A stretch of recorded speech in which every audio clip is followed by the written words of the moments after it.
Au Québec, on le sait, la concurrence est féroce, d'où pourquoi il est important de mettre en place un modèle d'affaires innovateur pour les PME afin de rester compétitif auprès des gros joueurs du marché.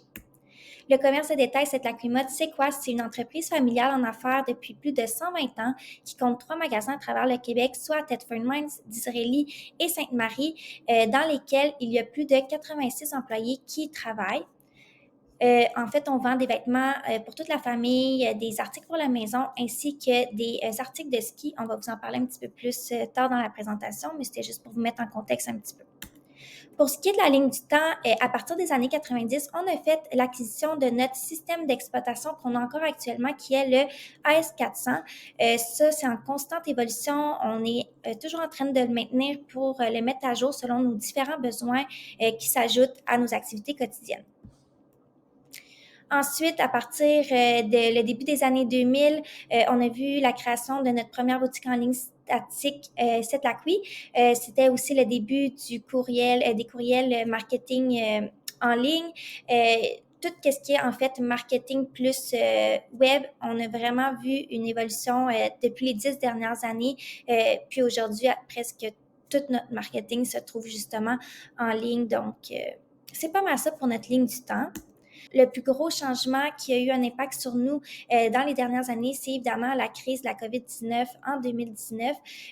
En fait, en 2020, avril 2020, il y a eu la fermeture de tous les magasins, ce qui a fait en sorte qu'on n'avait plus aucun revenu puisqu'on n'avait pas encore notre boutique en ligne, vu qu'on a beaucoup de quantité de produits dans nos magasins, c'est un processus assez compliqué, assez ardu, donc on repoussait toujours ça, mais c'est ça, avec la fermeture des magasins, on a vraiment poussé pour sortir notre première boutique en ligne, Cette-Lac-Oui. Pour nos personas, on a passé en entrevue environ 5 personnes, 5 clients web pour en ressortir les faits les plus marquants. Donc, on a été capable de créer 2 personas à partir de ça. Donc, Anne-Marie Trudeau, femme de 40 ans, elle a un emploi du temps chargé, elle est passionnée de sport, de voyage, elle préfère aussi les vêtements de marque et recherche régulièrement des nouveautés en ligne. Sinon, on a aussi Jacinthe Lacroix, femme de 60 ans. Elle mène une vie tranquille, elle adore la lecture, les découvertes régionales, la mode, puis elle préfère faire ses achats en ligne. Elle suit beaucoup de boutiques sur Facebook et elle apprécie particulièrement les vidéos en direct. Pour ce qui est de la proposition de valeur de cette Lucky Mode, l'entreprise s'engage à répondre du mieux possible aux attentes des clients pour avoir le meilleur fit possible. Ça peut se traduire par les bénéfices liés au large choix des marques et produits, au processus d'échange et de remboursement facile et à l'accès à des nouveautés et promotions exclusives. Cette Lucky s'assure surtout de répondre aux aspirations de ses clients qui souhaitent acquérir des vêtements de qualité, soutenir les entreprises familiales québécoises et gagner du temps.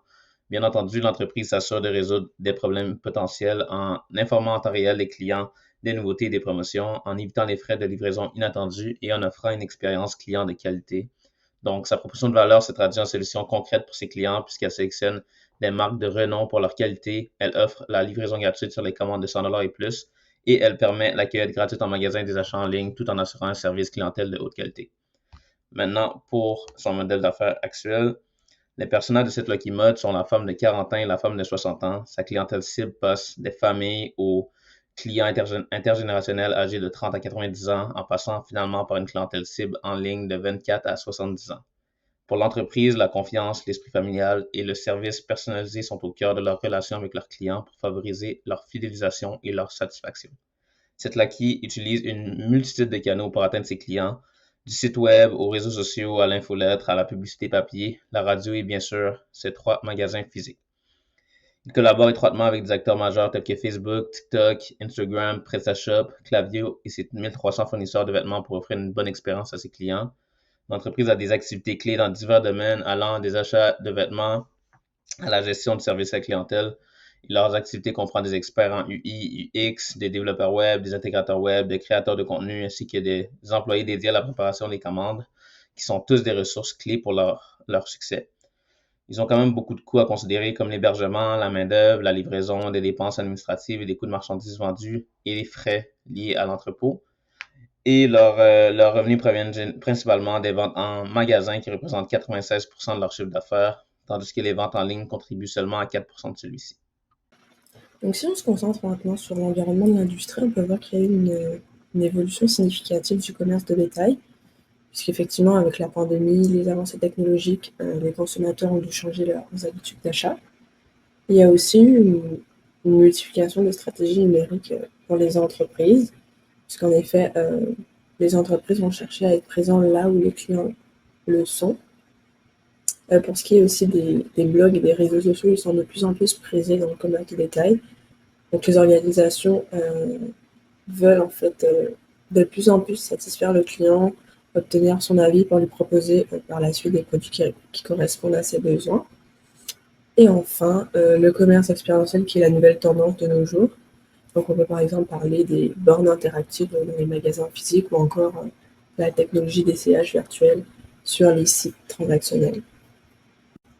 Donc pour ce qui est maintenant de l'environnement concurrentiel, on peut parler premièrement de la baie d'Hudson qui est vraiment pionnière dans l'expérience client au Canada parce qu'elle a intégré un logiciel SaaS qui lui permet en fait d'offrir une expérience omnicanal fluide.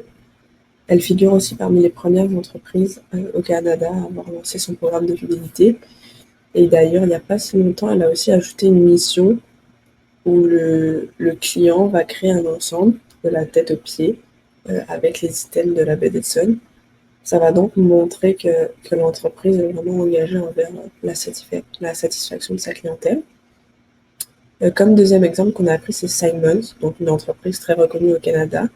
Elle a également un programme de fidélité, donc elle va proposer à ses membres des avantages un peu selon le montant qu'ils dépensent. Et puis enfin, donc on peut parler d'un dernier concurrent, Veromoda, qui est également un fournisseur de cette Laqui. Cette entreprise, elle a vraiment innové dans son commerce en ligne puisqu'elle a ajouté, elle a lancé un shopping en streaming, donc elle va présenter ses derniers produits en direct avec les utilisateurs. Elle va pouvoir les tester, commenter sur les produits et les clients, à leur tour, pourront interagir avec les présentateurs. Ça permet donc, en fait, d'engager les utilisateurs sur les plateformes de e-commerce des marques. Donc, je vais vous parler un peu de l'environnement interne. À la gauche, vous pouvez voir que l'organigramme de l'entreprise démontre que la présidente se nomme Margot Setlwacky-Blouin. Donc, vous pouvez faire le lien, elle fait partie de la grande famille de Setlwacky, d'où vient le nom de l'entreprise. Puis, on trouvait ça intéressant de vous partager l'organigramme, question d'un peu voir les rôles, puis les postes de chaque employé dans l'entreprise. En ce qui concerne le marché des produits, il va de soi que Setlwacky, c'est un gros joueur dans la vente de vêtements au Québec. Vraiment, l'entreprise offre une grosse gamme de vêtements pour les hommes, pour les femmes, pour tout âge. Donc, autant un enfant de 6 ans qu'une personne âgée de 77 ans pourrait magasiner chez Setlwacky, elle trouverait ce qu'elle aurait besoin. Aussi, un peu comme le Simons, elle va offrir des produits puis des décorations pour la maison, ce qui est aussi très intéressant. Puis finalement, elle va offrir des équipements de sport puis des vêtements d'hiver pour les passionnés de ski et de plein air, ce qui est vraiment un atout pour la clientèle québécoise. En ce qui concerne les données financières, on a remarqué une petite faiblesse aux côtés des ventes en ligne qui est de seulement 4 comparé à 96 des ventes qui se font en magasin. Oui, donc on a aussi fait une analyse FFOM. Donc rapidement, si on parcourt les principales forces, c'est sûr que le fait que c'est une entreprise qui a vraiment beaucoup de marques, donc elle a des produits diversifiés à offrir, puis c'est une entreprise aussi qui a une forte identité familiale québécoise. Sinon, au niveau des faiblesses, c'est sûr qu'elle a quand même peu de notoriété, elle a un budget limité étant une PME, c'est sûr qu'ils ne peuvent pas non plus se différencier par des innovations dans ce cas-là. Sinon, au niveau des opportunités, c'est sûr qu'il y a une tendance d'achat local. La taille du marché est vraiment intéressante aussi pour le vêtement et la chaussure. Puis sinon, au niveau des menaces, c'est sûr qu'il y a des concurrents bien présents. Il y a l'inflation au Canada, puis il y a une tendance de consommation quand même responsable. Alors, pour les problématiques, on a soulevé les 3 principales. La première, c'est que Setlwacky n'offre pas d'expérience omnicanal. Présentement, l'entreprise a une stratégie multicanale, ce qui fait en sorte que la communication n'est pas claire ni uniforme à travers chaque canal qui est exploité. Donc, ça ne permet pas d'avoir une expérience optimale pour la clientèle. En ce moment, les différents canaux traités sont traités en silos. Donc, à la place d'être complémentaires, ils se font concurrence les uns contre les autres.